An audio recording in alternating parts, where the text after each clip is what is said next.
Hello, little sparrows. This is the story of the three little pigs. Once upon a time, as all good stories start, there was an old sow with three little pigs, and as she had not enough to keep them, she sent them out to seek their fortune. The first that went off met a man with a bundle of straw, and said to him, "Sir, please sell me your straw that I may build myself a house," which the man gladly did, and the little pig built a house with it. Presently came along a wolf and knocked at the door and said, little pig, let me please come in." To which the pig replied, in a rather timid voice, "Not by the hair of my chin." "Then I'll huff and I'll puff and I'll blow your house in." The little pig was rather afraid and made no further reply.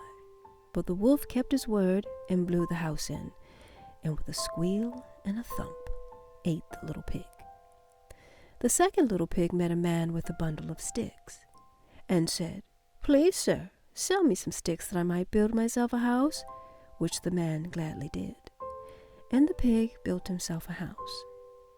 Then along came the wolf and said, little pig, please won't you let me come in?" "I think not, Mr. Wolf, for I value the hair that resides on my chinny chin chin." "Well, you leave me no choice but to huff and to puff, and I should rather blow your house in." The little pig was rather afraid at this and made no further reply. But the wolf kept his word and blew the house in, and with a squeal and a thump ate the second little pig. The third little pig met a man with a load of bricks, and said, "Please, sir, sell me some of your bricks to build me a house with." The man gladly sold him the bricks, and he built himself a house. True to form, the wolf came, and as he did with the other little pig, said, little pig, please let me come in." The pig replied, "Oh, I am afraid not, Mr. Wolf, for I value my chin." "Then I'll have no other choice but to huff and to puff, and I shall surely blow your house in." And with that, the wolf took a deep breath and blew with all his might. But nothing happened. He took still another deep breath and tried again.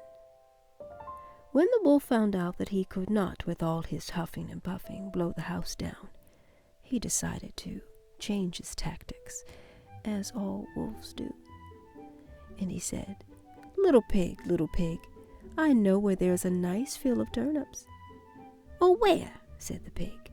"Oh, in Mr. Smith's home field. And if you'll be ready tomorrow morning, I will call for you, and we'll go together and get some for dinner." "Very well," said the little pig. "I will be ready. What time do you mean to go?" "Oh, about 6 o'clock," said the wolf. Well, the little pig got up at 5 and got the turnips and was safely home again before 6. When the wolf came, he said, "Little pig, are you ready?" "Ready," said the pig. "I've been and come back again, and got a nice pot full for dinner. Thank you for telling me about Mr. Smith's field." The wolf felt very angry at this, but vowed that he would be patient. After all, a good ham dinner is worth waiting for. "Little pig," said the wolf, "I know where there's a wonderful apple tree." "Oh, where?" said the pig. "Down at the Merry Garden," replied the wolf. "And if you will not deceive me this time, I will come for you at 5 o'clock tomorrow, and we will go together and get some apples." Well, the little pig woke up at 4 the next morning and bustled up and went off for the apples, hoping to get back before the wolf came. But he had farther to go, and had to climb the tree. Just as he was coming down from it, he saw the wolf coming, which, as you may suppose, frightened him very much. When the wolf came up, he said, "Little pig, what? You are here before me. Are they nice apples?" "Oh, yes, very," said the little pig. "I'll throw you down one." And as he threw it so far that while the wolf was gone to pick it up, the little pig jumped down and ran home. The next day the wolf came again and said to the little pig, "Little pig, there's a fair in town this afternoon. Would you like to go?" "Oh, yes," said the pig. "I will go. What time would you like me to be ready?" "At 3," said the wolf. So the little pig went off before the time as usual and got to the fair and bought a butter churn. And while walking on his way home with it, he saw the wolf coming. The pig became quite afraid and didn't know what to do. So he climbed into the churn to hide. But as he closed the lid, the churn began to roll downhill with the pig inside. The sight of the butter churn quickly rolling towards the wolf frightened him so much so that he ran home without going to the fair. The next evening, he went to the little pig's house and told him how frightened he had been by a great round thing which came down the hill past him. Then the little pig burst into hearty laughter and said, "Oh, so I frightened you, did I? I had been to the fair and bought a butter churn, and when I saw you, I got into it, and it immediately started rolling down the hill."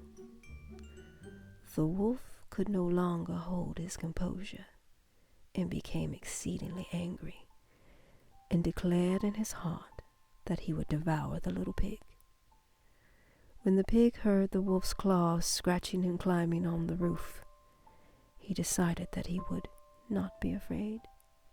He selected his largest pot, filled it with water, and made up a blazing fire, and waited.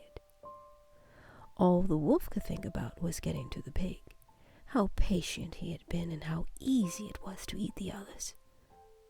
Once at the opening of the chimney, he plotted his course and began to slide, but the wolf lost his footing and began to slide too quickly, and he tumbled into the blazing pot of water, and with a squeal and a thump, he was boiled and eaten for supper. And the little pig? Well, let's just say he lived a rather quiet and happy life from then thereafter. Until next time, little sparrows, be well.